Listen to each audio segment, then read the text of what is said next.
Today I'm about to do some body butter, so I'm measuring out. I'm using shea butter as a main fat.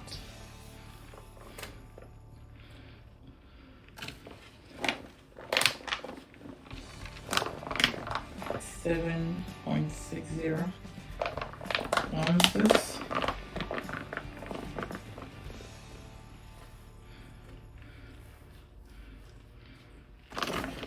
So I got my bag size. This is 57.60 ounces. Let me go ahead and pick up those gloves. Replace it. Start measuring the oils. Set this aside.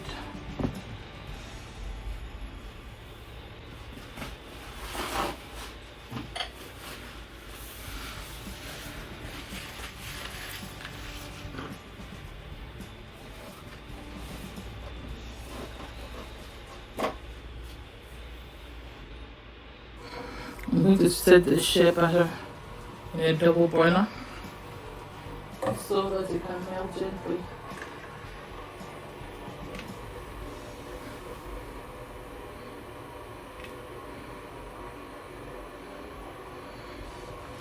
So there I have my double boiler. So I'm going to measure out my oils. I'm going to continue with the other measurements. And then I have sweet almond oil as well in this. Not forgetting the castor oil.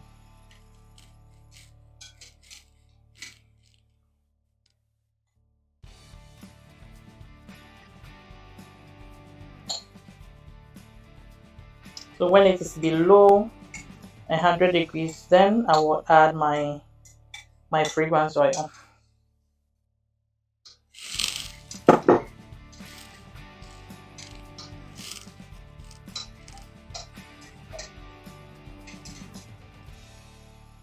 So I'll just keep stirring so that they all come together.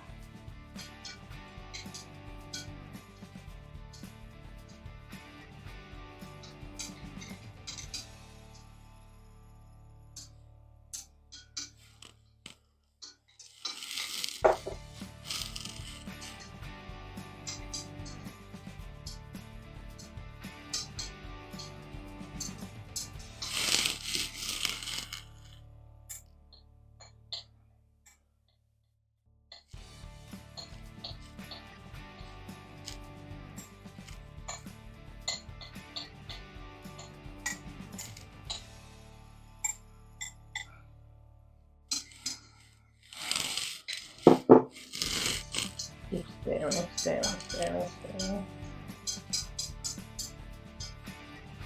The glass rod usually makes it easy. I really like using the glass rod.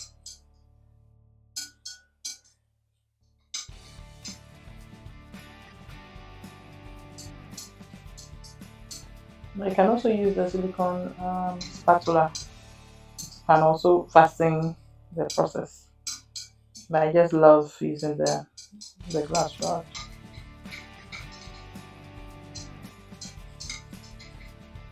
Okay, now let me check the temperature.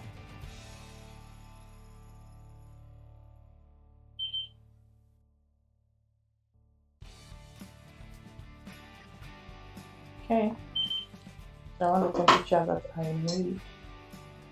Then I'm going to add my fragrance oil.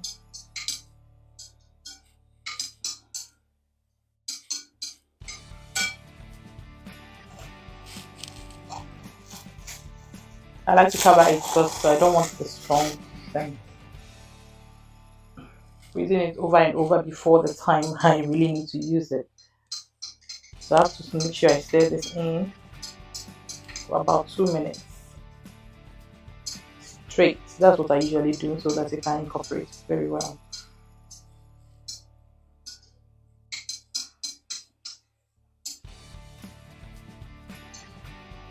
I just use 1%. of my bag size for my fragrance oil because I don't want it too strong.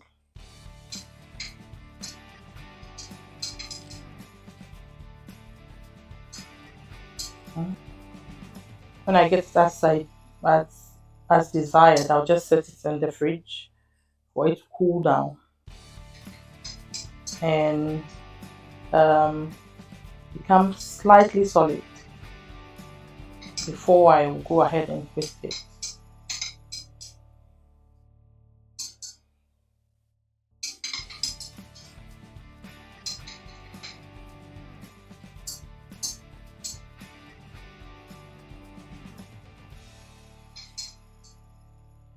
So to go over the oils again, I have the shea butter, I have sweet almond oil, castor oil, sunflower oil, and then I now have the fragrance in. It doesn't need preservative because it has no liquid in there, so I'm not going to add any preservative.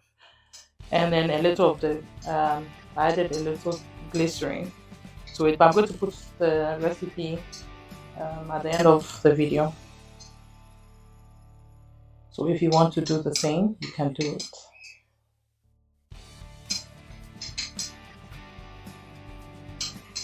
Okay, I think for now we have our fragrance oil incorporated very well.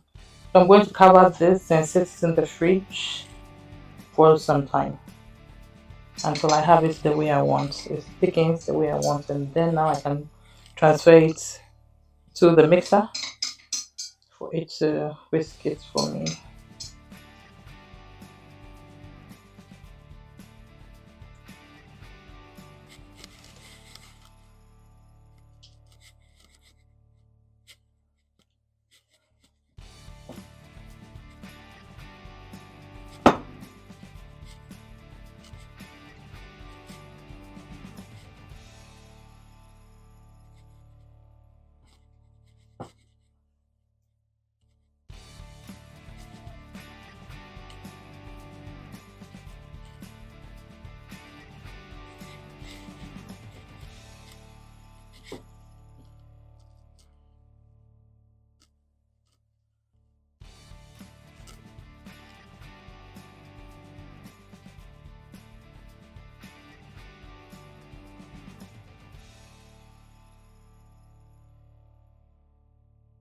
And just trying my best to scrape everything in as much as I can.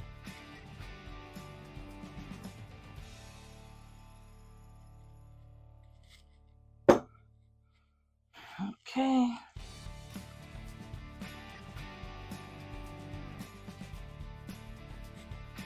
Let me set this aside.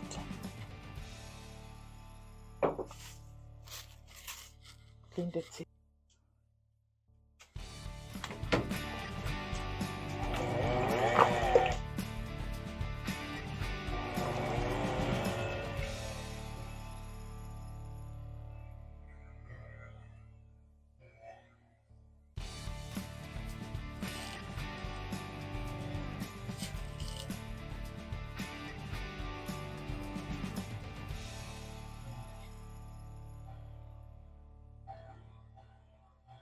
So occasionally I will come and scrape around it so that every part of it can be whipped very well. So I'm going to try and scrape the sides so that nothing gets left behind. You can have smooth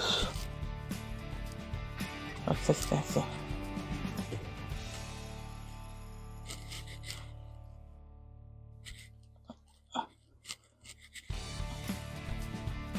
And that seems as if it has not even been touched. That's why it is necessary to scoop them out. For the sake of safety, I'm going to unplug it real quick and then take the whisker out and then stir it properly.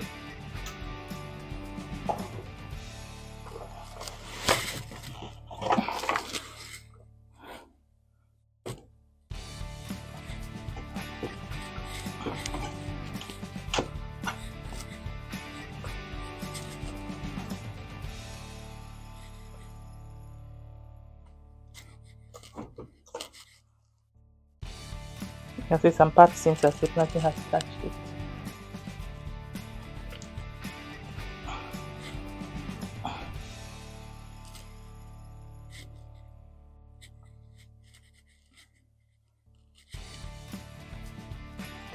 But overall, it's coming out nice.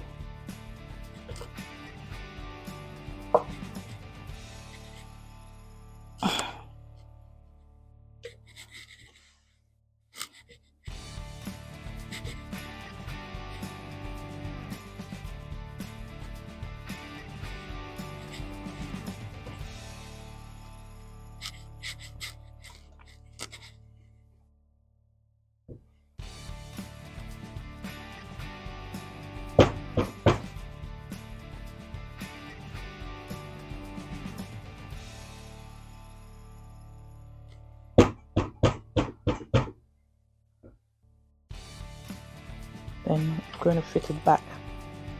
Remember, I unplugged it. I actually took the plug out of the power before doing this.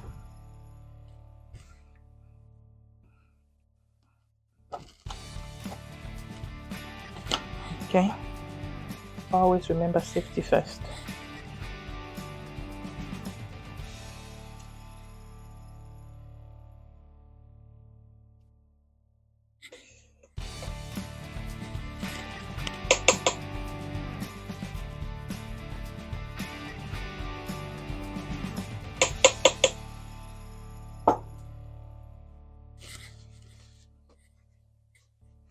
Okay, now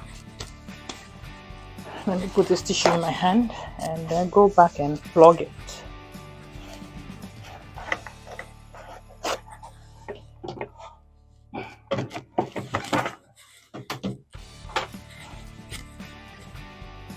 Okay, let me set it back on.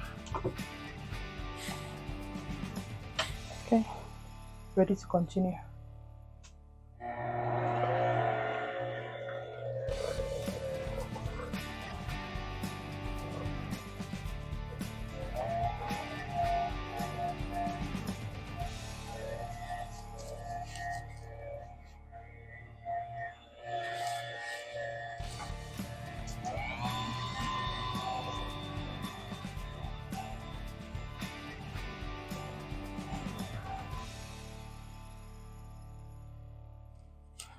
Sometimes the fingers do a better job.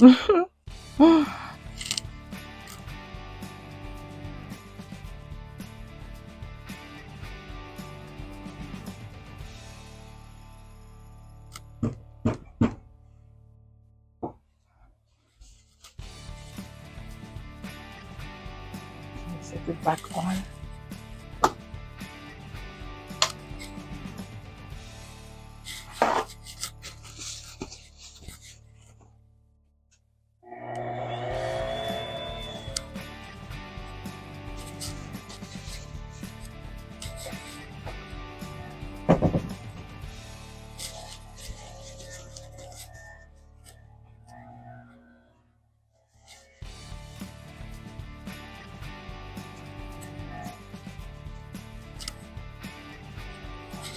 Because I don't want it to feel too oily, at a point I'm going to add some arrowroot powder to it. And let it whisk a little bit more before I do that. And I'm going to add gradually.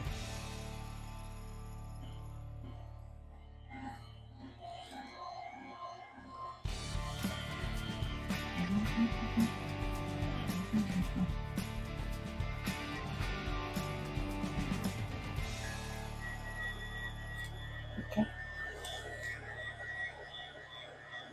I think at this point I'm ready to add the arrowroot powder.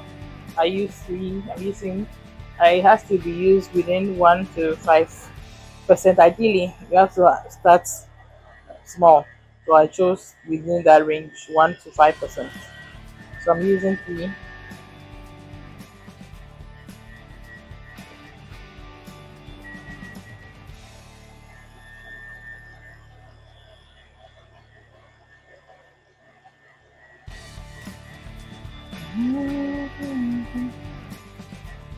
Something more than this.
check it for one more time.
Let me add my mica powder.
I don't want to over whisk, so I'm going to stir the rest of the colorants in manually.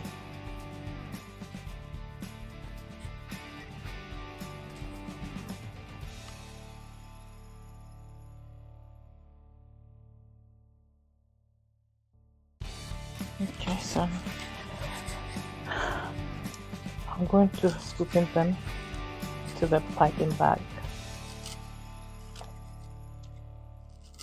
So pipe them into the containers.